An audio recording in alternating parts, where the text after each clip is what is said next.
हरे कृष्णा, राधे राधे। आज हम स्कंद षष्ठी की व्रत कथा और पूजा विधि शुभ मुहूर्त बताएंगे। आषाढ़ माह के शुक्ल पक्ष की पंचमी तिथि 30 जून को पड़ रही है। भृगु पंचांग अनुसार 30 जून को पंचमी तिथि सुबह 9:23 तक रहेंगी। फिर उसके बाद षष्ठी तिथि शुरू हो जाएंगी। इसलिए 30 जून को स्कंद षष्ठी तिथि का व्रत किया जाएगा। इस दिन अभिजित मुहूर्त 11:58 से शुरू होकर 12:53 तक रहेगा और राहु काल का समय 7:12 से शुरू होकर 8:57 तक रहेगा। साथ ही स्कंद षष्ठी तिथि के दिन रवि योग, गुरु आदित्य योग, मालव्य योग, सिद्धि योग समेत कई शुभ योग बन रहे हैं। पूजा मुहूर्त। स्कंद षष्ठी तिथि के दिन भगवान कार्तिकेय की पूजा सूर्योदय के समय कर सकते हैं। इसके अलावा आप अभिजित मुहूर्त 11:58 से शुरू होकर 12:53 तक भी कर सकते हैं। स्कंद षष्ठी की व्रत कथा सुनाएंगे।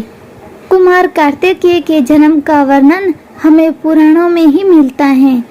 जब देवलोक में असुरों ने आतंक मचाया हुआ था, तब देवताओं को पराजय का सामना करना पड़ा था। लगातार हो रहे राक्षसों के आतंक से सभी देवतागण परेशान थे। ऐसे में देवताओं ने भगवान ब्रह्मा से मदद की गुहार मांगी। देवताओं ने अपनी समस्या का पूरा वृत्तांत ब्रह्मा जी को बताया, जिस पर ब्रह्मा जी ने कहा कि भगवान शिव के पुत्र द्वारा ही इन असुरों का नाश होगा।